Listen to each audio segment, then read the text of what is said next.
Greetings, everyone. Thanks for joining us today. I want to introduce you to uh, Alyxandra Gomes Nunes. Alex is an old friend. Uh, Alex and I worked at Pambazuka News, and she was the editor of the Portuguese edition of Pambazuka News, which I'm sure many of you know. She's based in Salvador da Bahia. I hope I'm pronouncing that right. The state where Yes. the majority, if I remember, the majority of the population is black. These are people of African origin. Yes. Um, Yes. you're a teacher, a researcher on African literature at the Bahia Yeah. State University, and Yes. you're also a translator. And in the present conditions where you are in quarantine at home with your 19-year-old daughter, whose dreams you say are just being destroyed by the policies of the president of the republic. So Yeah. this is going to be, I think, a really interesting interview. You're the fourth of people that we've been interviewing. One in Kenya, one in South Africa, one in Jackson, Mississippi, and here you Yeah. are in Brazil. So, Alex, welcome. Yeah. Thank you for joining us Thank you for the on this invitation. show. Um, I think I'm not sure how many of our watchers, our audience, necessarily know much about Bahia. Maybe it'd be a good idea to start from there. Yeah. Okay. Thank you, Firoz, for the invitation. Thank you. Thanks, everybody, accompanying us here live. Well, I'm originally from Rio de Janeiro, and I moved to Bahia 13 years ago to study and work. Well, I can say that historically, the state of Bahia has the largest Black population outside Africa. You know, outside Africa, Brazil has the highest number of Black people and people of Black origin. And specifically in Brazil, the state of Bahia has the largest Black population, And the city I live now, the city of Salvador, is the capital of this state, the state of Bahia. And Salvador is 90% Black, I can say that. And by Blacks here in Brazil, we understand people as Black as we. That means somebody that you have no doubt that the person is Black, okay? But also it includes the people with fair skin, what we could call the mestizo or a biracial, people, whose parents are Black and white, and minority of the population here is white people. And the city of Salvador has strong connections with the African continent, especially the country of Benin, for example, or Benin. Also Nigeria. We also have very, very strong connections with Nigeria. And also here in Brazil, and especially here in Bahia, that is the source, of everything.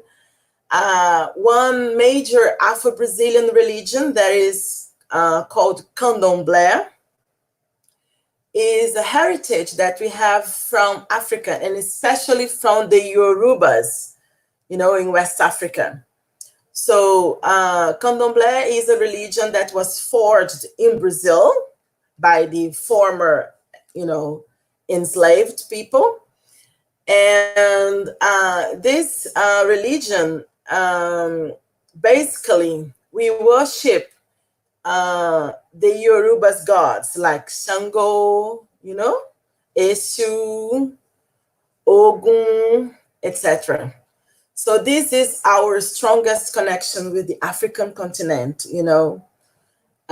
this religious link that we have. And then we have food, words, in our Portuguese languages, we have many words of African origins, the food here in Bahia is very African, the large use of palm oil, for example, which is also very used in West Africa. It's used here, many things. If there might be any question, I'll be willing to answer. And yeah, Firoz, this is it, And then we're living, we're living, I could say, terrible conditions here now due to this COVID virus. And maybe if you have any questions, so I could start, explaining the situation here, you just let me know. Is the connection okay for you? That was really interesting. It would be quite helpful, I think, for people to have some understanding of what the government policies in relation to COVID are. The news that we get on the international news networks are that the government is very reluctant to even recognize that this is a virus that could affect people. And today I read in the newspaper about the president wanting to get people back to work to get the economy going again, rather than being confined. Yeah, this is true. Let me try to explain what's going on here. I'm based in Bahia, in Salvador, in the capital. I live now very close to in a neighborhood, I'm living now in a poor neighborhood, very close to the airport. The neighborhood I live, it's called like São Cristóvão. That's the name of the place. It's a very poor neighborhood, and very popular and very crowded, believe me. Well, since we knew the outbreak of COVID, in China, like last year, November, December, it was the highest, the peak of the virus in China. We heard that. And for us here in Brazil, it seemed to be like one story from a farther place, country named China. We weren't really paying very much attention to that because it seemed that it was something that was their problem. It concerned not to us. That's my feeling, And then we had Christmas, New Year's party, and then January, a month of general student vacation here in Brazil. January, December, and January, it's our summer. It's hot, and generally it's student vacation, in all three levels of education. The point's that everybody knows that Brazil is famous for our carnival.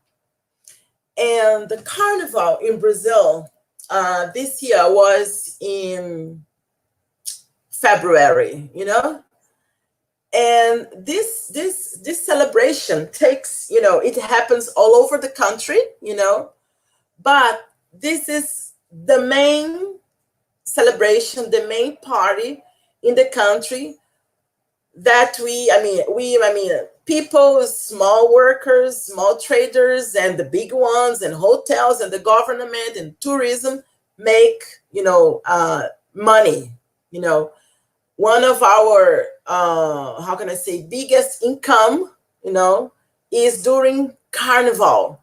For example, just in the city of Salvador, where I am based, during Carnival, that was 1 week in February, we received 11 million people here. A lot of people. 11 million?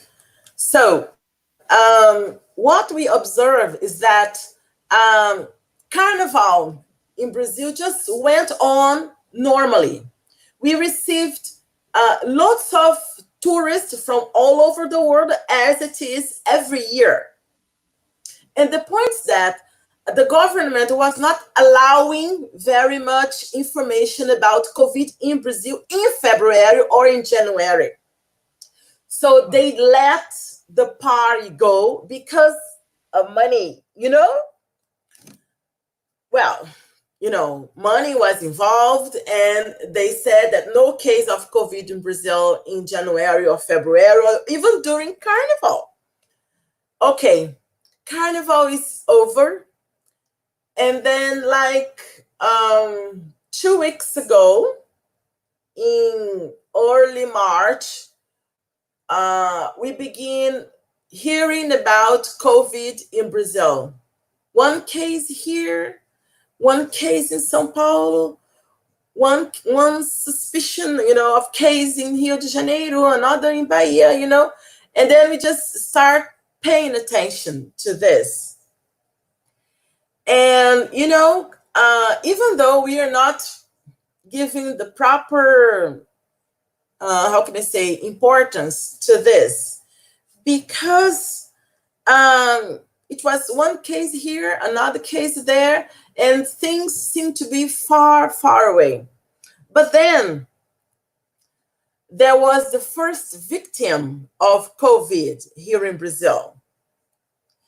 And then this first victim was, if I'm not mistaken, it was in São Paulo state. And this man was a doorman. He worked as a doorman, as a porter, in a building, in middle class, condominium. And he just died quickly, And then people start talking about this case. And secondly, there came the news about an elder woman who was very, very sick in hospital, and nobody knew why, because she was okay, she was working, and then she died. She was, I don't know, in her 60s. I don't know her age now exactly. And then she died. And people started investigating, and she worked as a domestic worker, as a cleaner in an apartment or in a house of an upper, middle class in Rio de Janeiro, in Miguel Pereira. Miguel Pereira is the name of this city. And then this woman just died, and then everybody asking why. We knew that she died because she was working, because her bosses, came from an international trip from Italy. They were sick, but they didn't tell her that they were sick. And she got infected. Went to hospital, and she died quickly, So then we started, be scared about that thing. And, and then the news spreading, one case here, another case there, suspicion of this, suspicion of that. And then the minister, the health minister, gave a collective, speech. And he said that it would be good for the Brazilian to be safe to start social distancing. Not exactly quarantine, but social distancing. And he said that, and everybody panicked, but we understood that that was the best thing to do, to see how things were going to go, to develop here in Brazil. Are you following me, Firoz? Yeah, when you say the health minister, was this the federal health minister? Are you following me? I'm sorry. Yes, can you hear me? Yes, I can. Okay, because sometimes I don't see you, so I get a little bit lost. Well, I just let everyone enjoy your your face. No, But okay, let me just finish that. Let me just finish when you were that. saying And the health minister, was that the local health minister or the federal? the federal, we just have the federal, Okay. the minister, the federal minister, his name is Mandetta. He said that it would be important for us to practice social distancing. And then everybody started paying, oh, this is something serious, but okay, how can we do that? Okay, okay, okay. And then you just go to the supermarket, buy something, and you stay home. You just stay home. And then we were practicing this thing of social distancing. And people were following that 1 day, 2 day, 3 days. But then the so-called, president of this republic, I can't say his name, but anyway, uh, had problems with the governors because the governors of the different states in Brazil, they said, we are going to lock each state because this is serious. So we're going to lock the roads. We're going to lock airport, local and international airports. We're going to see what we can do. And okay, and then people in the state, different governors in the state, start locking these states. We have many states. I don't remember how many now. We have many states in Brazil. Okay, the problem is that the federal government, the central government, the president Bolsonaro, he didn't like this idea because he said that why governors are locking airport and asking people to stay at home, this is not so dangerous.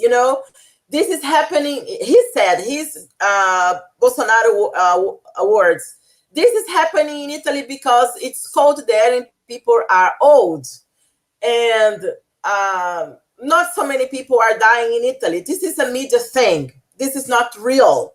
And he said that. But then, luckily for us, the states in Brazil, they are free to organize themselves and lock the states, so they can do whatever they want to do, in this thing, like to keep the population of the state safe, so the state governor can do that. And then here in Bahia, where I am, for example, you will remember, I am in the northeast part of Brazil. Hmm. In the northeast part of Brazil, when there was election, we did not vote for Bolsonaro. Bolsonaro. He didn't win here. The one who won here was Haddad from the Labour Party. But in the national, portrait, Bolsonaro won. But Bolsonaro didn't win because he got the majority. No, there was some calculation, and then he won the election because many, many, many people were absent from voting, and the ones who voted, and then he won. But many, many, many people didn't vote. So that's why he won the election. But in the northeast of Brazil, where I am, the governors, they have just made a consortium of governors, the northeast of Brazil Mhm. governors consortium. And they are trying locally to save the population here because the central government in Brazil, Bolsonaro, he doesn't agree with this because he says the economy can't stop. We cannot, he said, it's okay if old people die. It doesn't matter. Only the old people will die. So it's okay for them to die, but we must have the country and the economy going on. And then he ordered the governors to open the states, and they said, we are not opening the states. People should practice social distancing so they have time to arrange hospitals for the population. Because here in Brazil, we have universal medical care for free, Uh-huh. between inverted comma. So Okay. people don't pay to go to hospital Mm. or to take medicine or to have first aid. It's accessible to everybody. But this is something that we it's something recent, in Brazil, the implementation of SUS. For SUS, it's called SUS, Sistema Único de Saúde, something like unique health system. So it's valid all over the country. Brazil is very big and it's present in all states and in every city. So you have these possibilities. The points that this high, how can I say that? Ultra right, how do you say? Far right government? Yeah. Yeah. Is it far right? So we have Far this right. Yeah. far right, ultra neoliberal, person or government and ministers now in Brazil. And their policy is to destroy this health system. It's very clear. They don't try to hide anything. They just want to destroy because they say the state doesn't have the obligation to pay for health care for everybody. This is something you have to pay for. Huh. But we pay, due to our taxes. We pay that. But they steal the money and don't use the money. They don't invest money in the health system, and they do other things that I can't say, but you can imagine. Yes, and then the governors, and then also there is this fight between Witzel, that is the governor of Rio de Janeiro. Rio de Janeiro has a governor who is also far right, but he has somehow broke with Bolsonaro because they were partners. They are political partners. They made their campaign together. And Witzel, for example, during elections time in Rio de Janeiro, he was a candidate that nobody knew. Nobody ever heard about him. He was the last one in the list. Nobody knew about him, even during the process. And then we had the first turn in Rio de Janeiro. When we had the first turn, he was elected to go to the second turn. Then everybody kept asking, who's this man? Who's this man? Nobody ever heard about him. Who is he? And then he went to the second turn and he won the election in Rio de Janeiro. The point is that he's the how can I say, the electoral, the base, their community is the evangelical Pentecostal people. Uh-huh. So the evangelicals in Rio de Janeiro, with the biggest church in Brazil called Universal Church of God's Kingdom. That's the name in English. The English people know her by its name. That's the name, Universal Church of God's Kingdom. They are the biggest Pentecostal church in Brazil, and they are millionaire, billionaire, trillionaires, and they have a political party. So they were campaigning for this Witzel in their church. And we didn't know, or we didn't pay attention to this. And then he won the election. Okay, he's a political partner to Bolsonaro, but they broke now. They broke, and Witzel is trying also to help Rio de Janeiro, which has a total different political configuration in Brazil. Unfortunately, it's a state that is dominated by narcotráfico. So the narcos are dominating Rio de Janeiro. Unfortunately, that's what's going on. There are people researching this, people who know this. The militias are dominating Rio de Janeiro, unfortunately. Well, and here in Bahia, the governor, his name is Rui. And Rui, the name of the governor, he's trying to save the population, and people are obeying somehow this social distancing. The point is that the president, the so-called president, he made a speech 3 days ago. 3 days ago, Bolsonaro went to a national channel and he said, the economy can't stop. The economy must go on, otherwise the country is going to break, and people will die from hunger and unemployment.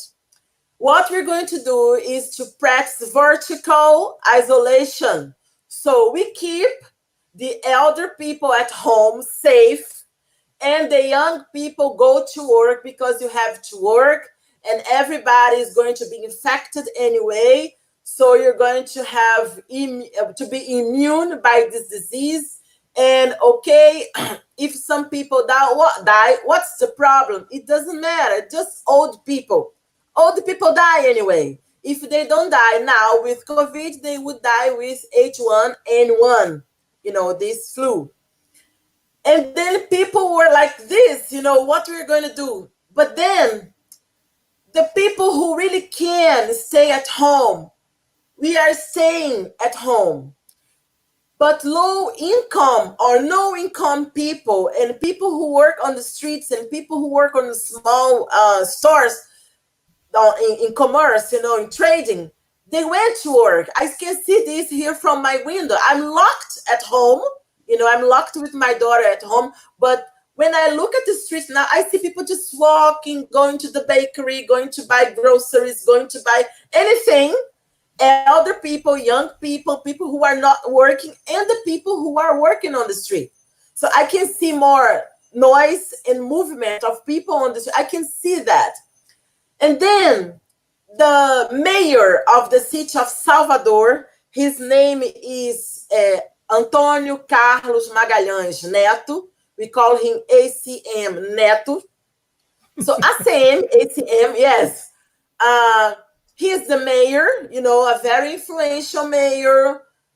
I can say, he belongs to a right-wing party, but I could say that he's a good, an average mayor to the city. He's taking care of the city, and he's desperate. And he contracted cars with sound. How do I say that? High speakers.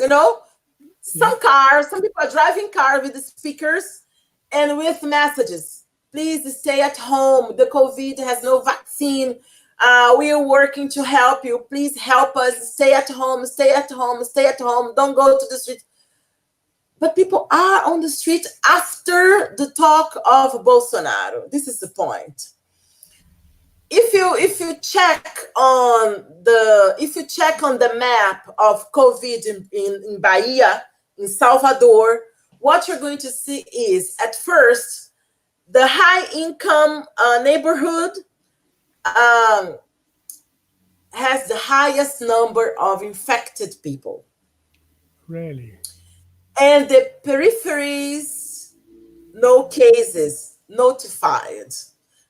We are afraid because people think this is a disease for the whites and for the riches, because the riches are the one who traveled to Italy or to the United States and brought the virus, because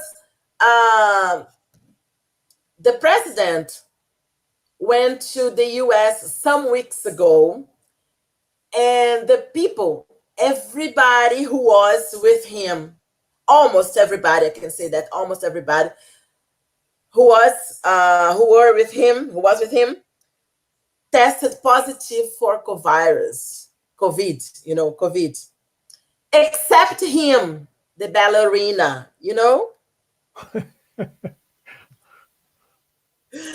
says that he doesn't have COVID, He and his wife, they don't have. And the point is that everybody around here is positive. But he says, I am an ex-athlete. I'm very strong. I'm not old, and I don't have COVID. And everybody's asking, where is your exam? Where is your exam? And he doesn't show. He says, my word is valid. Okay, this is one point. Okay, let me just go back to his speech on television. And then when he said that people should return to work, one day, the very next day, early in the morning, the federal government started a campaign on TV. I think I sent this link to you today.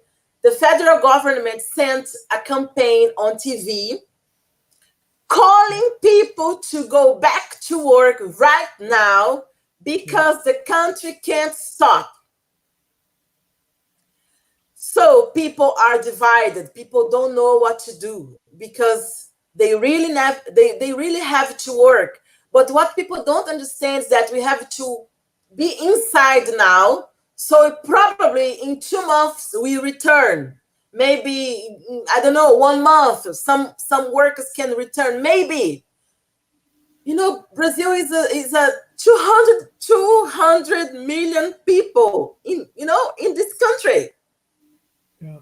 If people keep on the streets, one of the perspective is 1 million dead. Yeah. Yeah. If nothing Can is I just done, can I just ask some yeah, clarification? You said that if you looked at the plot of the city, it was the rich people who have got um, the highest number of positive. cases. Higher. Yeah, But amongst the rest of the population, is testing available? no, that's the point. They are not testing everybody. I mean, they say they don't have tests, they don't have kits for testing everybody. What they are telling us to do is, if you're feeling sick somehow, if just a fever or something on your throat, you stay home. If you're coughing and you have a fever, something on your throat, you just stay home. But if you have a cough, fever, if you're vomiting, and if you have a difficulty in breathing, you run to hospital. And there you're going to be tested if you have or if you don't have COVID. And then you'll probably be dying. Because with some people, the disease just go fast, and just have 1 or 2 days and then you die. This is it. And the thing is that, yes, the peripheries, we have less number, but this number is increasing every day because people have to go to work. And most of the people are, in Portuguese, is asymptomatic. You show no symptoms that you have COVID. So you just go and you walk and go to work, you hug, you talk to people, you talk to friends, you have a barbecue, you have gathering, birthday parties, just life keep going on.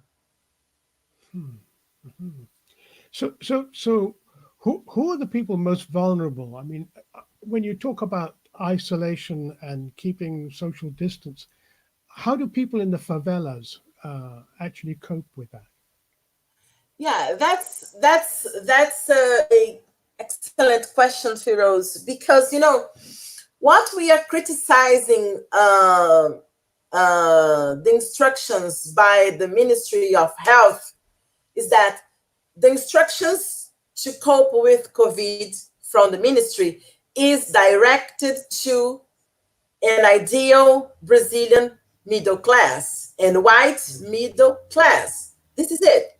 The message is not for people in the peripheries, for the Black people, or even for the indigenous people in Brazil. This is something we should talk about later, But the message from the government is directed to white middle class in Brazil because they say, if you have signs that you're infected with COVID, you have to be in quarantine at home. Who can be in quarantine at home? I mean, the average house in Brazil is 2 bedrooms, 1 bathroom, 1 living room, and a kitchen. This is our house. And if you are in the favela, your house is just 1 living room with a bathroom. If you have a bathroom, sometimes the bathroom is outside. Yeah. So a family with 5 people, a woman and her 4 kids, or a couple with 3, 4, 5 kids in 1 room. Sometimes the mother, the father in 1 or 2 room, house. How can people, and besides that, you have to wash your hand all the time when you arrive home. Okay, with what water? I myself here, I'm living in a peripheral area. I'm living now in a poor neighborhood. There is no water in my house now, right now. Hmm. Victoria yesterday, she said, Mom, I heard there will be no water running on the tap tomorrow, so I'm going to fill in the bucket. I said, please do it. And we have one, two, three green buckets of water there. In my house, it's only me and her. And we are not going out. I'm not leaving this house. I'm staying at home now 10 or 11 days. I'm locked at home with her. Okay, another thing they say is, oh, you have to scrub your hand with alcohol gel. I don't know how to say that in English. A specific alcohol to wash your hand. Okay, there is no alcohol in the supermarket and it's expensive. When they heard, when the traders, when they heard that they had to sell alcohol, they just doubled the price. Something that in the past was like $1, the equivalence, now it's $3. It's too expensive for one small bottle of alcohol. So how people are going to use the alcohol? Yeah. Yeah. Social distancing, hygiene, attitudes that you have, those are for ideal people. These are not for real people in the slums, in the shacks here in Bahia or in Brazil, all over Brazil. No, it's not. This is one of the main criticism we are doing. Another one is, I was talking about this president, that what he said. So he said that we should go back. But then the governor said, no, you have to stay home. And they are fighting. The federal government and the local governors, they are fighting. And the federal said, I'm not going to give you money to help you or to do or to move or to buy anything. And then the Northeast Consortium of governors went to China and asked them for help and bought some kits for testing people. And China said, okay, we're gonna do that for you. Okay. But as for the federal government, they wouldn't do that. And the president Bolsonaro, he says clearly, you can see that on newspapers, on the internet. He says it doesn't matter if old people die because they have to die anyway. And another thing is that in his campaign, in his propaganda 2 or 3 days ago, if you observe the film, you just observe the film. I don't have to explain. We just observe. The narrative says Brazil can't stop because of a small cough. He says the COVID is an invention of media and of China. This is nothing. So Brazil can't stop because of a small flu. This is just a light flu.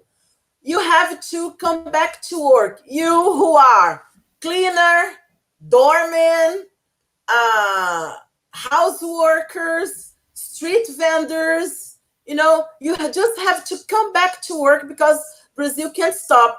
And if you see the black skin of those people in the propaganda, what he's doing is, come, you black people, you who are the workers, come to work while we white people stay at home practicing social distance because our companies need your body to die and to work.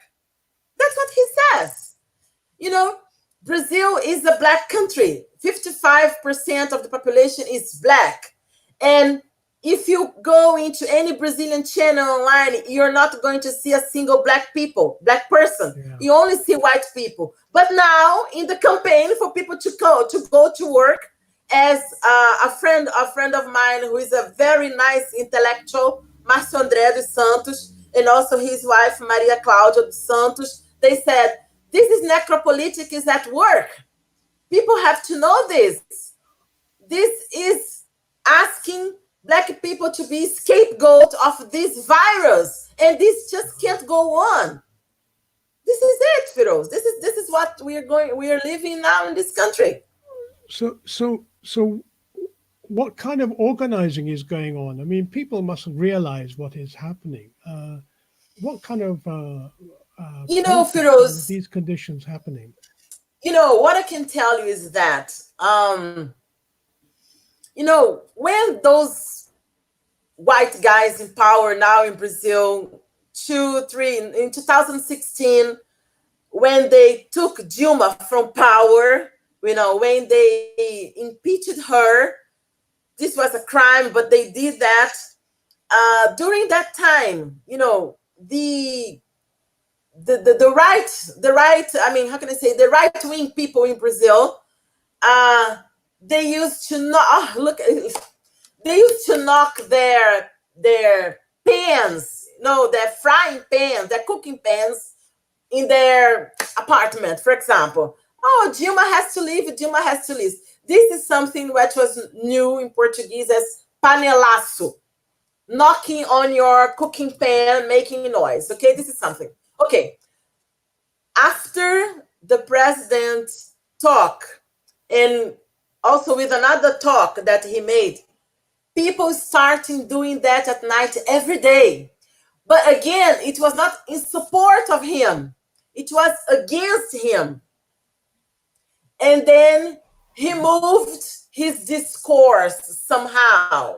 Like, at first, the Ministry of Health, the Minister of Health went on TV and said, "This is dangerous. You have to take some measures right now." Okay, we obeyed because we agree that it's dangerous. But then the president says, "No, this is not that dangerous. This is something that happens only in Italy."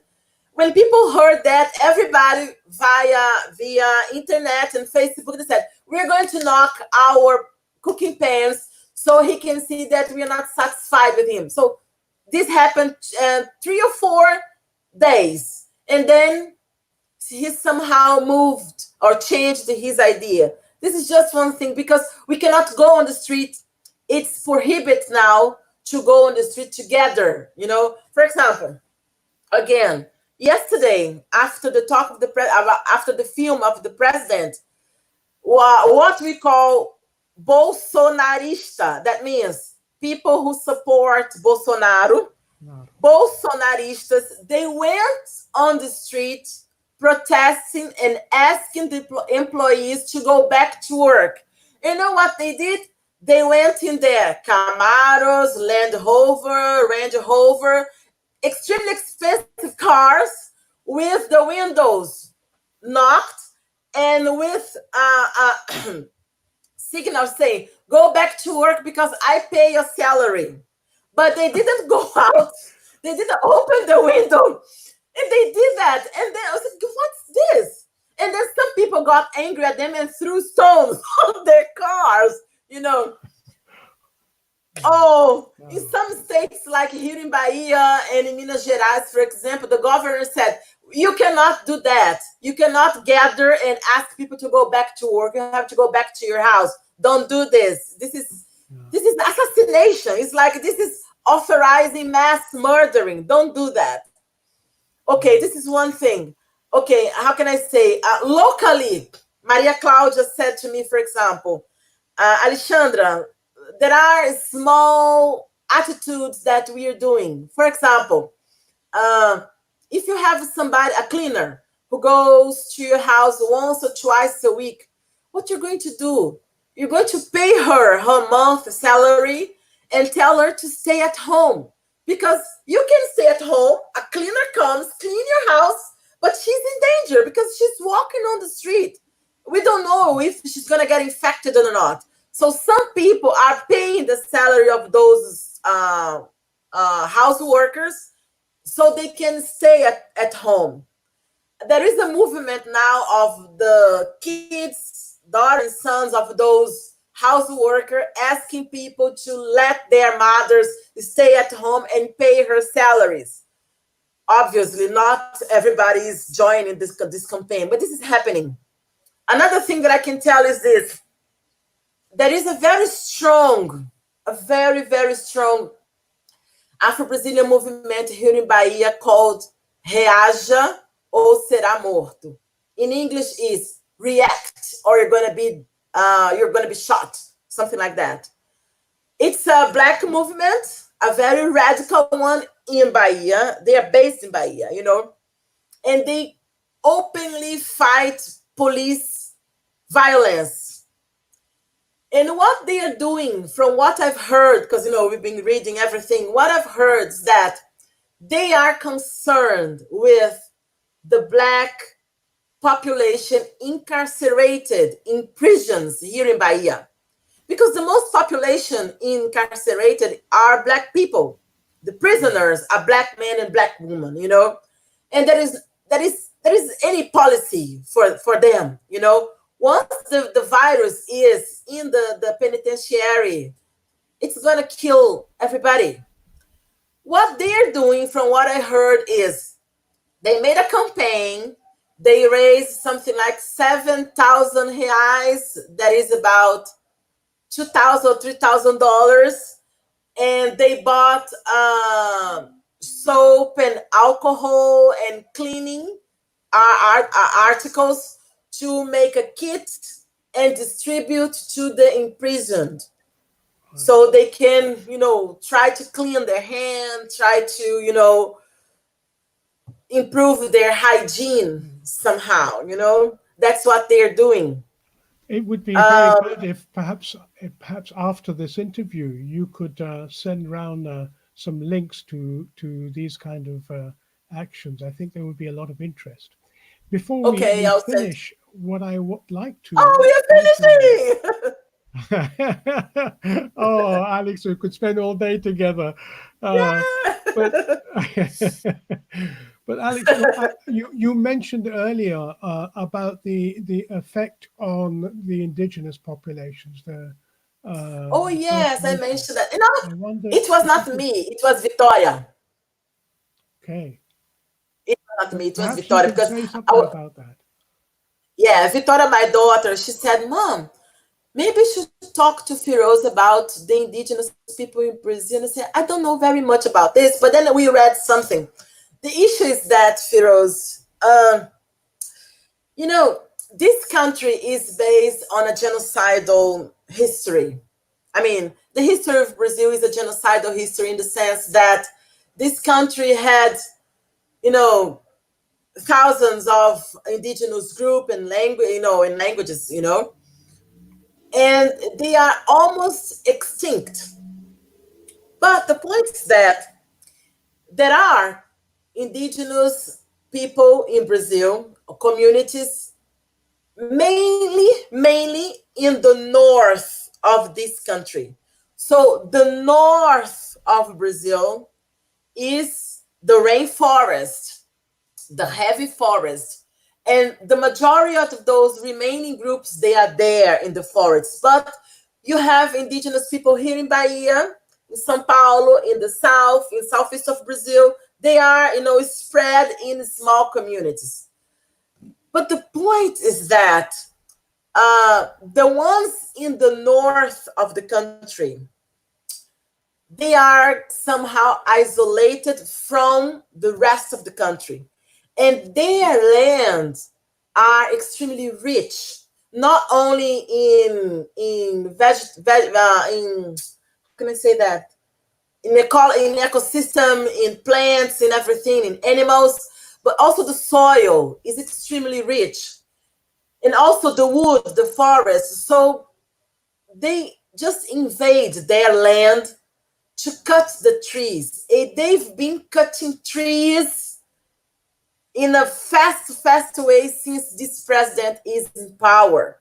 So the Hmm. point is that, um, also this president, he dissolved the how can I say, the secretary that took care of the indigenous population, and they don't have health care anymore, because there were doctors in social, in healthcare, points there.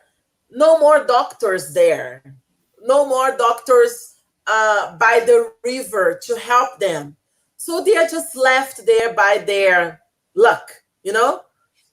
what some of them are doing is that in the areas where the access to their land is by road, they are blocking the road and they are not letting people go through it. That's what they're doing. Another point is that evangelical people, evangelical pastors, they're going on mission there right now. At this moment we're speaking, they are on a helicopter going there because they think they have to take Jesus to those population.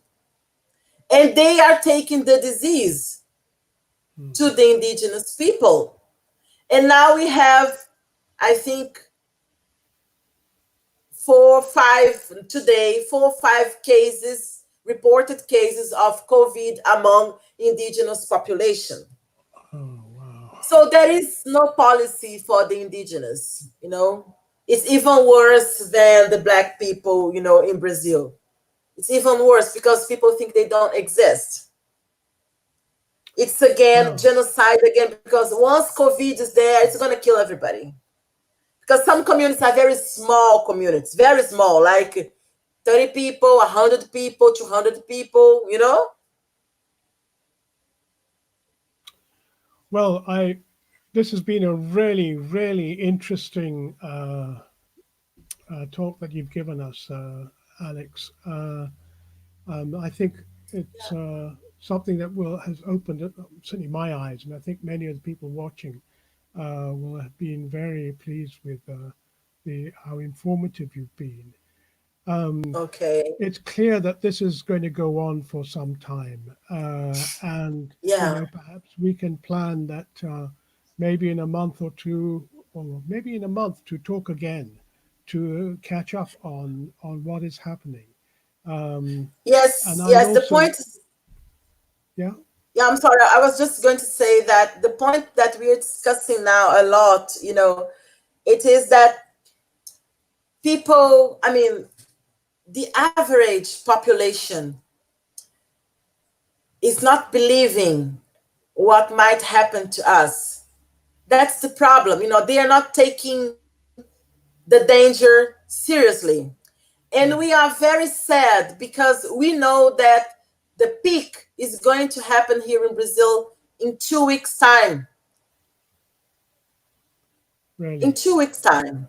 Yes, because the line is not that high because we are practicing social distancing. But the point is that for the last 4 days, people are walking on the street. People are just walking on the streets as if nothing were going to happen. And we mm, are very sad because we have a weak, we do have a health system, but it's weak. yeah, They're running buying ventilators, they're running buying beds, they're running building or adapting hospitals because they know what's going to happen. But people are mm, not believing. yeah, yeah, This is it. yeah. Well, we've spoken for almost an hour, and it feels like, Yeah, just a short time. And it's been a real yeah. pleasure, Alex, to talk with you again. And I hope we will keep in touch. Okay. And I said, I let's thank you very talk much. again. No, thank you. Thank you very much indeed. Um, and to the those who are watching, thank you very much today for um, for joining us. Um, we will be uh, broadcasting two interviews tomorrow. One tomorrow morning with Sally Kane, who lives in Colorado. She's the chief executive of the National Federation of Community Broadcasters in the US, and has quite extensive experience of uh, rural America. And we're going to try and call on her experience, get some understanding of what is going on in the US in these communities. And in the afternoon, we will be broadcasting an interview with a Palestinian activist about the situation in Palestine. another example of the kind of apartheid that Alex was just talking about in Brazil. So thank you very much for joining us, and please feel free to share this video and to let us have your comments, suggestions about other people that you think we should be interviewing anywhere in the world. Thank you, and goodbye. Goodbye.